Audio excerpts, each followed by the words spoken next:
கர்த்தருக்குள் அன்பான தேவ பிள்ளைகளே, ஆண்டவரும் இரட்சகருமாகிய இயேசுவின் நாமத்தில் உங்களுக்கு என் அன்பின் வாழ்த்துக்கள். இந்த காலை நேரத்திலையும் ஆதியாகமம் 16வது அதிகாரம் அதனுடைய 4வது வசனத்தை வாசிக்கிறேன். அவன் ஆகாரோடே சேர்ந்தபோது அவள் கர்ப்பம் தரித்தாள்.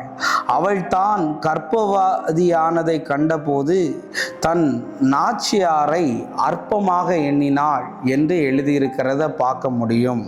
இன்னைக்கு என் மெசேஜோடைய தலைப்பு என்ன தெரியுமா? உன்னை அற்பமாக எண்ணினால் நீ அற்புதமாய் மாறுவாயின்னு ஆண்டவர் உன்னை பார்த்து சொல்லுகிறார். இந்த வேத பகுதி உங்களுக்கு தெரியும். சாராளுக்கு குழந்தை இல்லை, ஆனால் சாராளுடைய வாழ்க்கை கட்டப்படும்படி ஆகாரை ஆபிரகாமுக்கு மனைவியாக எடுக்கிறதுக்கு பிளான் பண்ணுறா.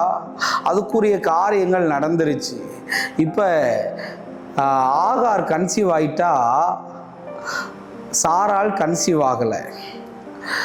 ஆனால் என்ன நடக்க தெரியுமா? இவ கன்சீவ் ஆன உடனே, ஆகார் கர்ப்பம் தரித்த உடனே இந்த சாராளை அற்பமாக என்றாளாம். பாத்தியா, எனக்கு ஆண்டவர் குழந்தைய தந்துட்டாரு, இத்தனை வருஷமா நீ என்ன பண்ணினாலும் உனக்கு குழந்தை கிடைக்கலன்னு அற்பமாக எண்ண ஆரம்பிச்சிட்டாளாம். இன்னைக்கு ஒருவேளை சாராள மாதிரிக்கல உனக்கு குழந்தை கிடைக்கலன்னு நிறைய பேர் அற்பமா என்றாங்களா? கல்யாணம் ஆகலைன்னு எல்லாரும் அற்பமா என்றாங்களா? இதே சாராள் வயதானாலும் சரீரம் செத்து போயிருந்தாலும் அவளுக்கு எல்லாம் சிரிப்பா இருந்தாலும் ஒரு நாள் வருகிறது, சாராள் அற்பமா எண்ணின ஆகாருக்கு முன்னாடியே தேவன் வாக்கு தத்தத்தை நிறைவேற்றும்படி உன்னுடைய வயிற்றில் ஒரு ஈசாக்கை பிறக்க பண்ணினார். ஆமேன். இன்னைக்கு ஒருவேளை உன் குடும்பத்தில் உன்னை நிறைய பேர் அற்பமா எண்ணலாம், உன் ஊழியத்தில் நிறைய பேர் உன்னை அற்பமாக எண்ணலாம், உன் குடும்பத்தில் நிறைய பேர் இவனான்னு கேவலமாக பேசலாம். ஆனால் கவலைப்படாத, சாராள அற்பமாக எண்ணின போது ஆண்டவர் ஷபரபா லபா அவளுடைய வாழ்க்கையில் இல்லாத ஒன்றை உருவாக்கி கொடுத்தது மாதிரி வாழ்க்கையில் நிறைய அற்பமாக எண்ணப்படுகிறையா? குழந்தை இல்லைன்னு கேவலமாக பேசுகிறாங்களா? கல்யாணம் ஆகலைன்னு உன்னை பழிக்கிறாங்களா? உனக்கு படிக்க தெரியலன்னு நினைக்கிறாங்களா? உன்னை இழிவுபடுத்தி மட்டப்படுத்தி சிலருக்கு முன்னாடி நீ அவமானப்பட்டு நிற்கலாம். ஆனால் வருஷங்கள் கடந்துருச்சு.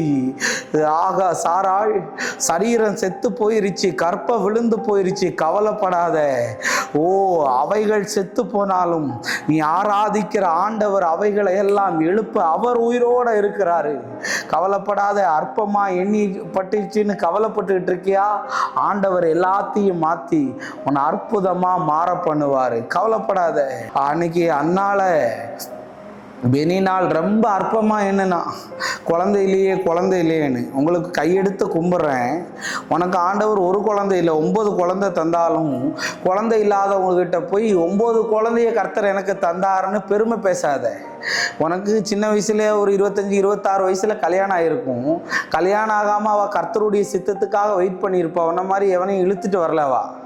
கர்த்தருடைய சித்தத்துக்காக வெயிட் பண்ணியிருப்பா. அவட்ட போய் எனக்கு கல்யாணம் ஆச்சுன்னு சொல்லாத.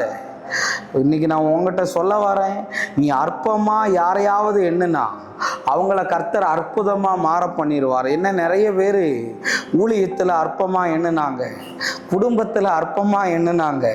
ஆனால் இன்னைக்கு தேவன் என்னை அற்புதமாக மாற்றி இருக்கிறாரு. ஊழியத்தில் இருந்தெல்லாம் நிறைய பேர் தூக்கி எறிஞ்சிட்டாங்க. ஆனால் இன்னைக்கு அற்புதமாக தேவன் என்னை பயன்படுத்துகிறார். அதனால் மகனே மகளே, உன்னை அற்பமாக எண்ணினவர்களின் நடுவில் தேவன் அற்புதமாய் மாற பண்ணுவார். நம்ம ஜெபிப்போம். அன்பான நல்ல ஆண்டவரே, இந்த நேரத்துக்காக நன்றி. ஆண்டவரே, நீர் எங்களோடு பேசின நல்ல வார்த்தைகளுக்காய் நன்றி சொல்லுகிறேன். அற்புதத்தை கர்த்தர் செய்வீராக. இயேசுவின் நாமத்தில் வேண்டுகிறேன் நல்ல பிதாவே. Amen, amen, amen. God bless you. கர்த்தர் உங்களை ஆசீர்வதிப்பார்.